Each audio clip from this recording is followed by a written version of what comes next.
Hey everybody, I just wanted to do a quick follow-up to my last video where I had Myrtle the Turtle all loaded up, ready to go on a tour. And I just got back from a 2-night camping trip with a bunch of recumbent buddies and friends. It was a fantastic trip.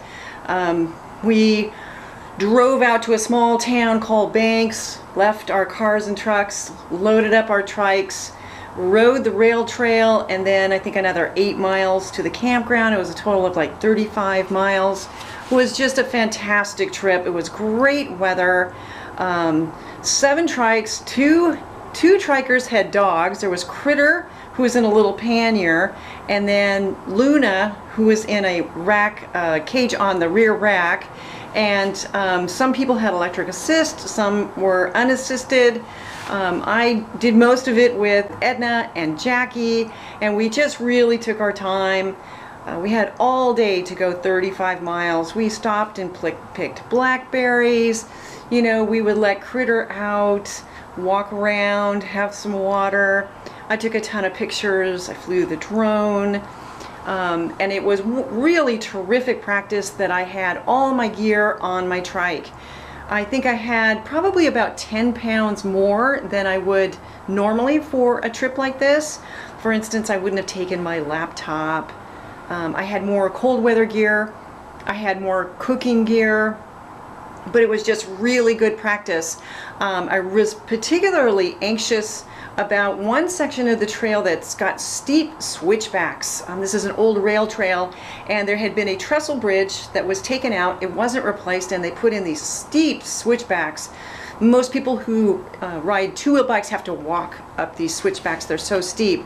And so I was so great. I got to the top of the switchbacks and I felt strong. I didn't have any trouble with them. And I just felt like, you know what, if I can do this, I can handle the mountains of Colombia. It was a really big relief for me, and my legs felt strong. They felt better than they have in a really long time, like in many months. And then the next day they felt great. So it was just really a big relief for me. And then we got to the campground. 3 of us stayed in hiker biker and everybody else stayed in campsites. Us 3 hobos, you know, we didn't have electricity, so we carried our electronics, you know, over to charge everything up and to get water. There was one couple that had an RV trailer, so, you know, it was super comfortable. We had a microwave, you know, stove, oven, refrigerator, a grill. So, you know, yeah, it was pretty cush. It was a very comfortable setup, and everybody just got along so well. And it was really good practice for me to set up all my camping gear, and I found some things that need attention. For instance, I have a Lucy solar lantern. It has this is a solar panel that, you know, charges it up, and so I have light in the day. It's collapsed right now, but typically what I do is I have a carabiner and I just hang it from this middle of my tent for light at night. And you know, this is the second one I've had. I had to replace it. I couldn't find the other one, and this model, they've changed it a bit. And so on the old model, I could just reach up and feel where the power button is, and this one I can't. And so I need to put something there so that I can just, you know, reach up when I'm finished reading and I want to turn the light off, and oh yeah, and just turn it off.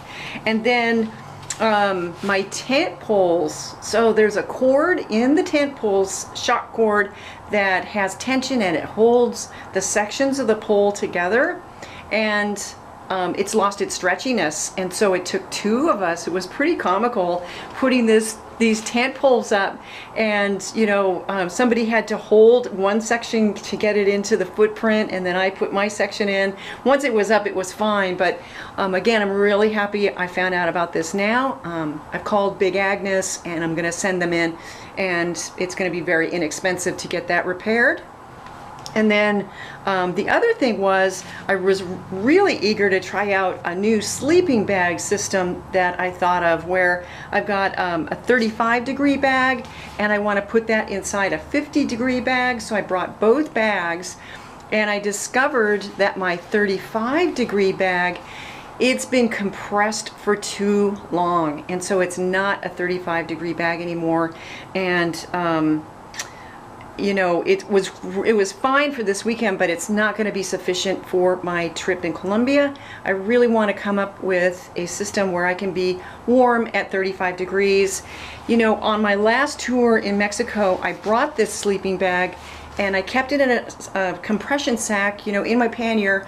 I never took it out. I never took it out of the compression sack, and so it was compressed for too long, and now the down has lost its loftiness, and it's that loftiness that gives it its warmth.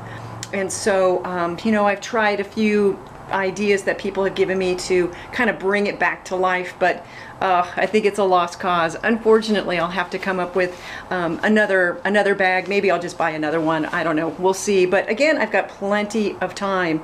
And you know, this idea of going, you know, on a short tour, you know, like Dave, he just posted this idea on the Oregon Human Power Vehicle Facebook page and said, I want to do this. Does anybody want to come? You know, and a bunch of us said, yeah, that sounds great. And I think it's just a wonderful example of really what anybody can do in their town to pick, you know, a park that's a reasonable distance and, you know, and go and camp for a couple of nights. And this group was pretty much all retired. I would say, you know, a few of us in our 50s, mostly everybody was in their 60s and 70s. And I discovered that most everybody has extensive touring experience. And so I took the opportunity to interview a lot of the group to give advice for people in retirement who want to do a short tour. And so I'm going to put together a video about that. And then I'm going to put together another video about the ride. It was really beautiful. I took a ton of pictures and I flew my drone. And so those are a couple of videos that I'm going to be doing very shortly, probably in the next week. So stay tuned and look for those videos.